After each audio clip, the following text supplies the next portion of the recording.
Gold trusted gold buyers. మీరు తాకట్టు పెట్టిన బంగారాన్ని విడిపించి ఈ రోజు ఉన్న మార్కెట్ ధరకు కొనబడును.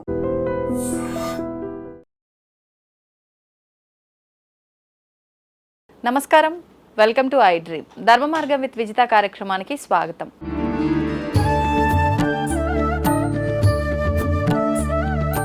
ప్రస్తుతం మనతో పాటు ఉన్నారు ప్రముఖ ఆధ్యాత్మికవేత్త, హనుమత్ మరియు శ్రీ విద్యా ఉపాసకులు బ్రహ్మశ్రీ డాక్టర్ శిస్లా జయశంకర్ గారు. ఇప్పుడు గురువుగారితో మాట్లాడి మరిన్ని విషయాలు తెలుసుకుందాం.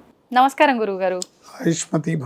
గురుగారు, సాధారణంగా ప్రతి ఒక్కరికి కావాల్సింది ఐశ్వర్యము, మంచిగా జాబ్లో నిలకడ ఉండి ఆ చేస్తున్న జాబ్లో సాటిస్ఫాక్షన్ ఉండాలి, అదేవిధంగా శాలరీ ఉండాలి, అన్ని సౌకర్యంగా ఉండాలి.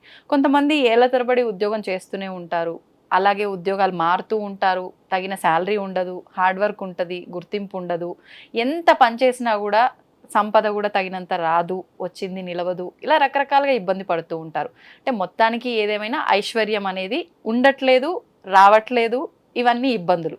అవన్నీ లేకుండా ఏదైనా చిన్న పరిహారం కానీ మంత్రం కానీ చేసుకుంటే ఈ పరిష్కారం అనేది దొరుకుతుందా ఈ సమస్యకి? చాలా చిన్న విషయాన్ని అలవర్చుకుంటే వాళ్ళు ఐశ్వర్యవంతులు అవుతారు. ఐశ్వర్యం ఈశ్వరాదిచ్చేత్ అంటారు. ఐశ్వర్యం ఈశ్వరాదిచ్చేత్. ఈశ్వరుడు తలుచుకుంటేనే మనం ఐశ్వర్యవంతులం అవుతాం.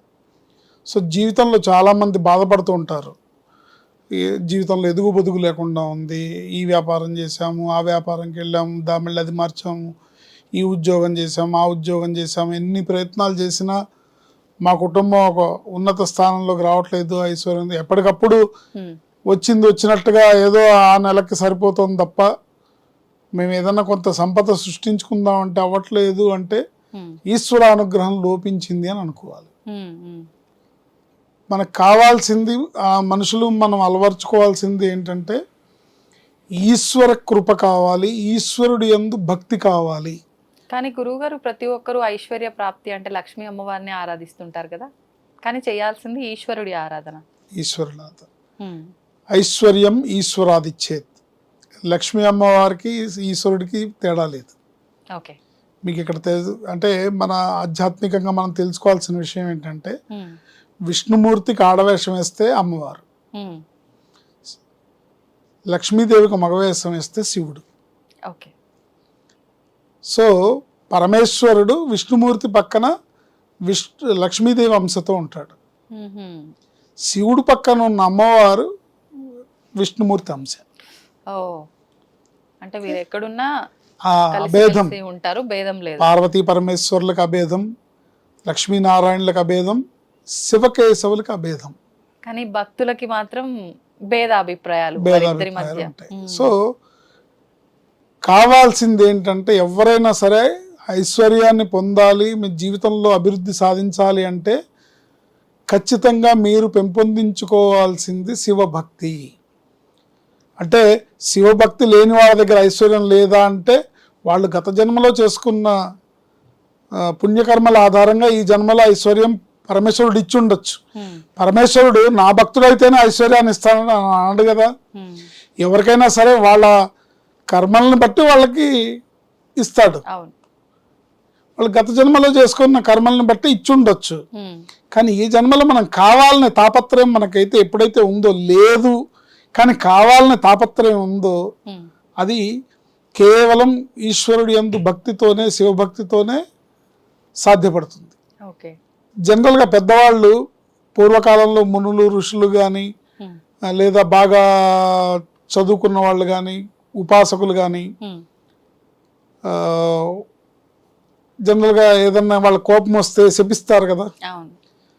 శాపాల్లోకి అత్యధికమైన పెద్ద శాపం ఏంటి తెలుసా? నీ ఇంట శివభక్తి లేకుండా ఉండుగాక అనేది చాలా పెద్ద శాపం అన్నమాట. ఏ ఇంట్లో ఈశ్వరారాధన, ఏ ఇంట్లో శివభక్తి, ఏ మనిషి దగ్గర శివభక్తి లేదో వాడంత పాపాత్ముడు ఇంకోళ్ళు లేడు అని అర్థం. నీకు శివభక్తి కలుగకుండుగాక, నీకున్న శివభక్తి పోవుగాక అని ఎవరైతే శపిస్తారో అది చాలా పెద్ద శాపం అన్నమాట. ఇంకా ఏదన్నా కూడా అది పరమేశ్వరుడు అనుగ్రహం కింద తీసుకొని అవి పనిచేయవు. కానీ ఇది పెద్ద శాపం. మనకి గనక ఐశ్వర్యం కావాలి, ఐశ్వర్యవంతులు అవ్వాలంటే పెంపొందించుకోవాల్సిన అంశం ఏంటంటే ఈశ్వరుడి యందు భక్తి, ఈశ్వరుడి యందు ప్రేమ, ఈశ్వరుడి యందు అపారమైన నమ్మకం, ఆయన పాదాలను ఆశ్రయించటం. ఇది చేయడం ద్వారా అద్భుతంగా ఐశ్వర్యవంతులు అవుతారు. సూన్ ఆర్ లేటర్ ఎప్పటికైనా సరే ఆయన అనుగ్రహాన్ని పొందాల్సిందే. మనం పురాణాలు చదువుకున్నాం కదా, ఏ రాక్షసులకు ఏ వరం ఇవ్వాలన్నా ఆయన బోళాశంకరుడు. వాడి అర్హత కూడా చూడకుండా ఆయన ప్రసన్నం అయితే సరే పోరా ఇచ్చేస్తాడు. అంతటి మనసున్న భగవంతుడు ఆయన. మానవులను అయితే మనం ఇంప్రెస్ చేయాల్సి ఉంటుంది, కానీ భగవంతుడు ఆయన బోళాశంకరుడు. భక్తి అనే పుష్పాన్ని ఆయన పాదాల దగ్గర సమర్పిస్తే పరవశించిపోతాడు ఆయన. సో ఐశ్వర్యం పొందాలంటే ఈశ్వర భక్తిని పెంపొందించుకోవాలి. దీంట్లో కూడా క్రమం తప్పకుండా ఎవరైతే మాకు భక్తి ఉందండి కానీ ఏం చేయాలో తెలియట్లేదు, మేము శివాలయానికి వెళ్తున్నాం, ప్రదక్షిణాలు చేస్తున్నాం, దండం పెట్టుకుంటున్నాం, అప్పుడప్పుడు అభిషేకాలు చేసుకుంటూ ఉంటాం ఇలా అంటారు. అయితే రెగ్యులర్గా ఎవరైతే త్రయోదశి రోజు ప్రదోష కాలంలో ఈశ్వరాభిషేకం ఈశ్వరార్చన చేస్తారో వాళ్ళు శీఘ్రగతిలో ఐశ్వర్యవంతులు అవుతారు. విష్ణుమూర్తికి ఏకాదశి ఎంత ప్రీతికరమో పరమేశ్వరుడికి త్రయోదశి అంత విశేషం. ఎందుకని గురువుగారు? త్రయోదశి రోజు ప్రదోష కాలంలో పరమేశ్వరుడు కైలాసంలో ఆనంద తాండవం చేస్తూ ఉంటాడు. ఆయన ఆనంద తాండవం చేస్తుంటే ఆ తాండవాన్ని చూడడానికి ముక్కోటి దేవతలు ఆ సమయంలో ఆయన సన్నిధిలో ఉంటారు. ఆ సమయంలో శివుణ్ణి గనక మనం అర్చిస్తే, పూజిస్తే, అభిషేకిస్తే ముక్కోటి దేవతానుగ్రహం లభిస్తుంది, సర్వదేవతానుగ్రహం లభిస్తుంది. కనుక ఎవరు ఐశ్వర్యవంతులు అవ్వాలన్నా త్రయోదశి రోజు ప్రదోషకాలం. ప్రదోషకాలం అంటే సూర్యాస్తమయానికి 45 నిమిషాలు ముందు, 45 నిమిషాల తర్వాత. ఈ 90 నిమిషాలని ప్రదోషకాలం అంటారు. ఈ ప్రదోషకాలంలో ఎవరైతే శివుడి యందు అర్చనలోను, శివభక్తితోను, శివనామస్మరణతో, శివుడి యొక్క సన్నిధిలో మీరు దేవాలయంలో చేసుకోండి, మీ ఇంట్లో చేసుకోండి, దేవాలయానికే వెళ్తేనే ఆయన అనుగ్రహం లభిస్తుంది అనుకోద్దు. ఈశ్వరుడు సర్వత్రా వ్యాప్తించి ఉన్నాడు. మనకు కావాల్సింది చిత్తశుద్ధితో కూడుకున్న భక్తి, త్రికరణ శుద్ధితో కూడుకున్న మనసా వాచా కర్మణ, త్రికరణ శుద్ధితో కూడుకున్న భక్తి. ఈ భక్తి మనకు ఉండి త్రయోదశి రోజు ప్రదోష కాలంలో పరమేశ్వరుణ్ణి మీకు తోచిన విధంగా, మీకు వచ్చిన విధంగా, అంటే డబ్బులు ఖర్చు పెట్టి అభిషేకాలు చేసి బ్రహ్మాండంగా లీటర్లు పాలు పోయమనో లేకపోతే పంచామృతాలు పోయమనో ఆయన అడగట్లేదు. చెంబు నీళ్లు పోస్తే పరవశించిపోయే భోళాశంకరుడు ఆయన.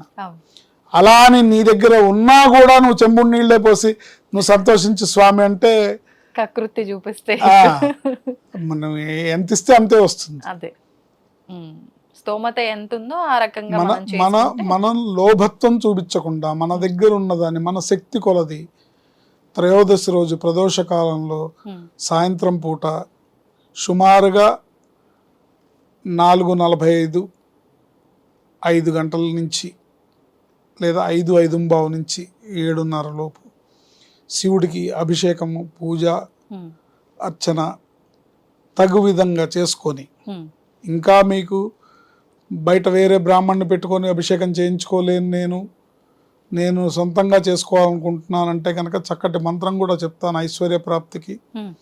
శ్రీం నమఃశివాయ, నమఃశివాయ సాంబాయ శాంతాయ పరమాత్మనే, శ్రీం నమఃశివాయ.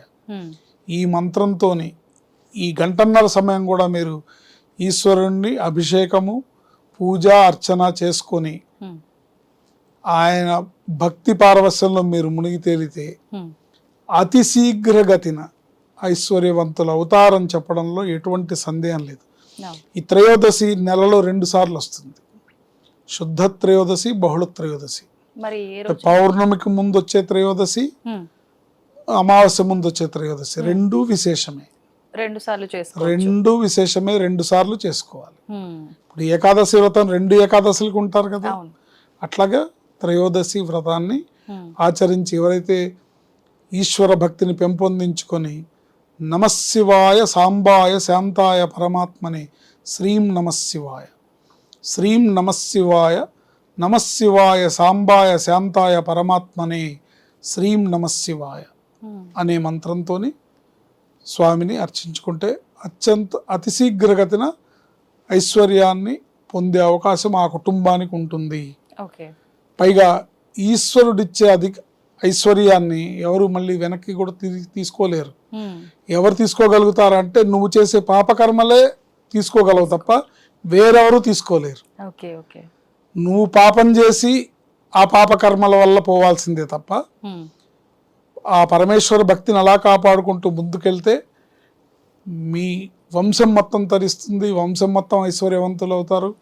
తరతరాలు, రాబోయే తరాలు, భవిష్యత్ తరాలు అందరూ కూడా ఐశ్వర్యవంతులు అవుతారు. గురుగారు, మీరు చెప్పినట్టుగా ఈ త్రయోదశులు నెలలో వచ్చే 2 ఈ మార్గం ఆచరిస్తూ నార్మల్గా కూడా ఈ మంత్రాన్ని చేసుకోవచ్చా మిగతా రోజుల్లో కూడా? ప్రతిరోజు చేసుకోవచ్చు, శుభ్రంగా చేసుకోవచ్చు, బ్రహ్మాండంగా చేసుకోవచ్చు, సర్వకాల సర్వావస్థల యందు చేసుకోవచ్చు. పరమేశ్వరుడికి ఆయన భక్తికి అడ్డు అదుపు ఏం లేదు, దీనికి ఏం రిస్ట్రిక్షన్స్ లేవు. మరి ఇది కావాల్సింది త్రికరణ శుద్ధిగా భక్తి. ఇప్పుడు మిగతా రోజుల్లో ఆ రోజులు అంటే అభిషేకం చేస్తూ అన్నారు, ఓకే. మిగతా రోజుల్లో మరి అక్కడ అభిషేకం చేస్తూ కూర్చోలేము, ఆలయంకి వెళ్ళలేము అంటే ఉన్న చోటే ఎక్కడైనా ఉన్న చోటే కూర్చొని కంఫర్టబుల్ గా చేసుకోవచ్చు. ఓకే. మీరు చేసుకోగలిగినంత సేపు చేసుకొని ఆ తర్వాత మానసికంగా నిరంతరం చేసుకోవచ్చు. ఇక్కడ మంత్రానికి యొక్క అంటే దేహానికి శుచి శుభ్రత కానీ ఆత్మకి శుచి శుభ్రత అనేది ఎప్పుడు ఆత్మ పరిశుద్ధమైనది కనుక మానసికంగా అంటే నోట్తో అనకూడదు కానీ మనసులో ఆ మంత్రాన్ని నిరంతరం చదువుకోవచ్చు. నిరంతరం ఈశ్వరానుగ్రహం కలుగుతుంది. ఈశ్వర కృపతో మీ కుటుంబం ఐశ్వర్యవంతం అవుతుంది. నిజంగా ప్రస్తుత కాలంలో ప్రతి ఒక్కరు ఫేస్ చేస్తున్న సమస్య ఇది. మేము అన్ని రకాలుగా పూజలు చేస్తున్నాము, అన్ని రకాలుగా హోమాలు చేస్తున్నాము, అన్నీ చేస్తున్నాము, కష్టపడుతున్నాము, అయినా కూడా సంపాదన అనేది లేదు, ఉన్నా సరిపోవట్లేదు, సేవ్ చేసుకోలేకపోతున్నాం. నిజంగా అటువంటి వారందరికీ ఒక మంచి అవకాశం అనే చెప్పాలి మీరు చెప్పిన ఈ రెమెడీ. ధన్యవాదాలు గురుగారు. ఆయుష్మతి. తవ్వుతూనే శివలింగం సరే దాన్ని అట్లా కప్పేసేయండి, చూపించదండి. Krishna is there. మూర్తి పూజ కాదు, సాక్షాత్ బ్రజేంద్ర నందన భగవాన్ ఉన్నారు మూర్తిలో. ఏమీ ఆశించకుండా ఆరాధించే వాళ్ళు కూడా ఉన్నారా ప్రభుజీ? నిజమైన భక్తి అంటే మనకు తెలియదు కాబట్టి